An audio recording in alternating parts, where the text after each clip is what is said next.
Assalamualaikum warahmatullahi wabarakatuh. Halo guys, jadi di sini saya akan menjelaskan materi tentang surat pribadi dan surat dinas. Nah, sebelum masuk pada materi, saya akan memperkenalkan nama saya. Perkenalkan, nama saya Natasha Lengkong dengan NIM 3114200055, kelas 3B, jurusan Pendidikan Bahasa dan Sastra Indonesia, Fakultas Sastra dan Budaya. Saya berkuliah di Universitas Negeri Gorontalo. Langsung saja pada materi pertama, yaitu pengertian surat pribadi dan surat dinas. Surat pribadi adalah surat yang ditulis untuk urusan pribadi. Dalam menuliskan surat pribadi, tak jarang seorang penulis menyebut dirinya dengan kata saya. Oleh karena sifatnya yang akrab dan santai, surat pribadi biasanya menggunakan bahasa ragam santai atau tidak resmi. Sedangkan surat dinas biasa disebut pula dengan surat resmi, yang dikirim untuk kepentingan dinas atau untuk kepentingan administrasi pemerintah. Surat dinas biasa juga berisi masalah kedinasan atau pemerintahan. Surat resmi hanya dibuat oleh instansi pemerintah dan bisa dikirimkan kepada semua pihak yang memiliki hubungan dengan instansi tersebut. Misalnya surat undangan rapat dan surat pemberitahuan. Langsung saja pada materi selanjutnya, yaitu menelaah unsur surat pribadi dan surat dinas. Yang pertama, unsur-unsur surat pribadi. Unsur surat pribadi ada 7. Yang pertama, alamat dan tanggal surat. Yang kedua, salam pembuka. Yang ketiga, kalimat pembuka paragraf. Yang keempat, isi surat. Yang kelima, penutup surat. Yang keenam, salam akhir. Dan yang terakhir, nama dan tanda tangan. Yang kedua adalah unsur-unsur surat dinas. Unsur surat dinas ada 9. Yang pertama yaitu kepala surat, biasanya diisi dengan nama lembaga. Yang kedua ada nomor dan tanggal jumlah lampiran berisi inti atau tujuan surat. Yang ketiga alamat. Yang keempat salam pembuka. Yang kelima paragraf pembuka. Yang keenam inti surat ungkapan untuk itu kami menunjukkan tujuan atau hal surat. Yang ketujuh paragraf penutup. Yang ke-8 salam penutup, dan yang terakhir mengetahui capsek dapat dicantumkan untuk memperkuat nama dan tanda tangan pengirim. Langsung saja pada materi selanjutnya, yaitu membandingkan perbedaan pada surat pribadi dan surat dinas. Langsung saja, yang pertama unsur kebahasaan. Pada surat pribadi, bahasa yang digunakan tidak baku tapi tetap sopan. Sedangkan pada surat dinas, bahasanya menggunakan kata yang baku dengan pola yang jelas. Yang kedua, penulis atau pengirim surat. Pada surat pribadi, ditulis dan dikirim pada orang lain, antara orang pertama atau pengirim dan orang kedua atau penerima. Sedangkan pada surat dinas, ditulis oleh suatu lembaga atau instansi yang ditujukan kepada lembaga lain. Unsur selanjutnya yaitu tujuan mengirim surat. Pada surat pribadi, mengirim surat untuk tujuan masalah pribadi seperti menanyakan kabar. Sedangkan pada surat dinas, mengirim surat untuk kepentingan formal atau resmi. Unsur selanjutnya yaitu nama dan tanda tangan. Pada surat pribadi, nama yang tertera adalah penulis surat beserta tanda tangannya. Sedangkan pada surat dinas, nama yang tertera adalah penulis surat dan orang yang memperkuat surat. Selanjutnya ada unsur struktur surat. Pada surat pribadi, alamat dan tanggal surat, salam pembuka, kalimat pembuka paragraf, isi, penutup, dan salam akhir.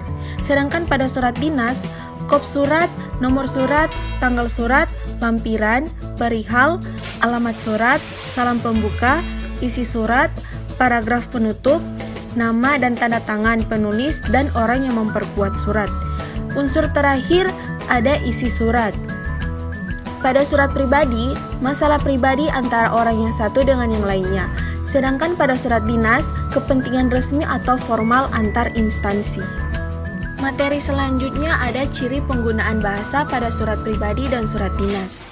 Pada surat pribadi ada 5. Yang pertama, pilihan kata sapaan bersifat pribadi atau kata emosi dan ekspresif.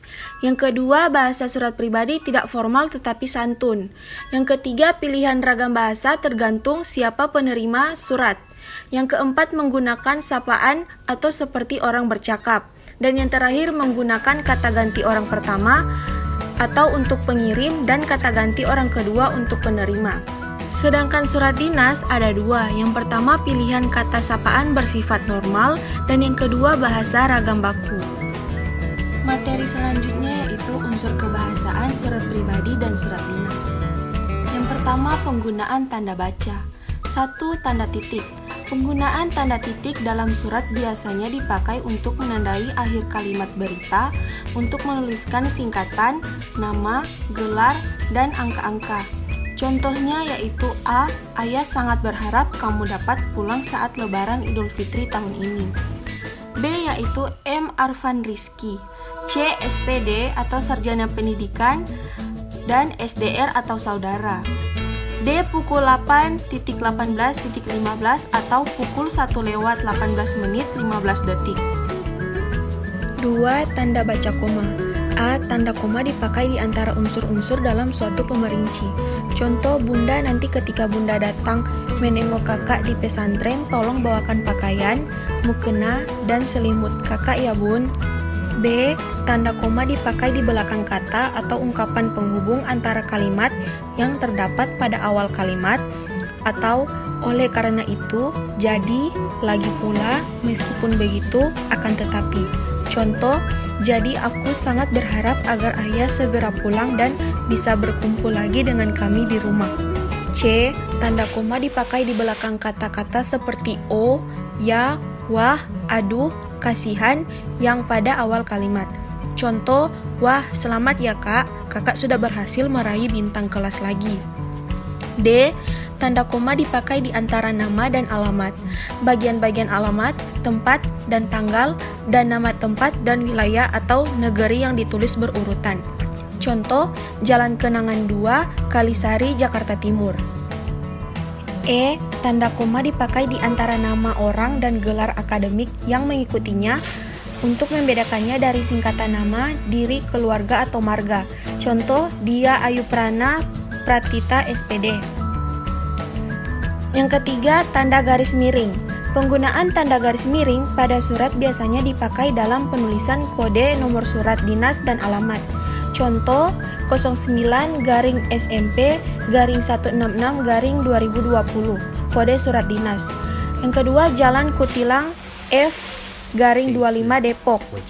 Yang keempat, tanda titik 2. Tanda titik 2 dalam surat biasa dipakai sesudah kata atau ungkapan yang memerlukan pemberian. Contoh, hari tanggal Selasa 26 Juli 2020, waktu 8.00 sampai dengan selesai, tempat aula SMP 166, acara pelepasan siswa-siswi SMP 166. Selanjutnya penggunaan huruf kapital. Penggunaan huruf kapital dalam surat biasanya digunakan untuk penulisan huruf pertama pada kalimat, nama orang, jabatan, gelar, bulan, lembaga pemerintah, dan sebagai huruf pertama kata penunjuk hubungan kerabat seperti bapak, ibu, kakak, saudara, adik, dan paman yang dipakai dalam penyapaan. Contoh, 1. Aku sangat merindukanmu bunda. Yang kedua, Abrar Al-Fatih Ramadan Iswandi. Yang ketiga, Presiden Jokowi. Yang keempat, Dr. Andes Sukma Andin. Yang kelima, bulan Maret. Yang keenam, Dewan Perwakilan Rakyat. Dan yang terakhir, surat saudara sudah saya terima. Selanjutnya, penggunaan kata baku. Surat pribadi biasanya ditulis dengan menggunakan kata tidak baku, sedangkan penulisan surat dinas ditulis dengan menggunakan kata baku. Kata baku merupakan kata yang sesuai dengan kaidah bahasa Indonesia. Adapun kaidah yang menjadi tolak ukur kata baku adalah ejaan yang disempurnakan atau EYD, serta Kamus Besar Bahasa Indonesia atau KBBI. Kata baku biasanya digunakan pada kalimat yang resmi baik itu dalam suatu tulisan maupun secara lisan. Nah, baik, terima kasih. Itulah yang bisa saya sampaikan. Semoga apa yang saya sampaikan bisa diterima dengan baik. Mohon maaf bila ada salah kata. Wassalamualaikum warahmatullahi wabarakatuh.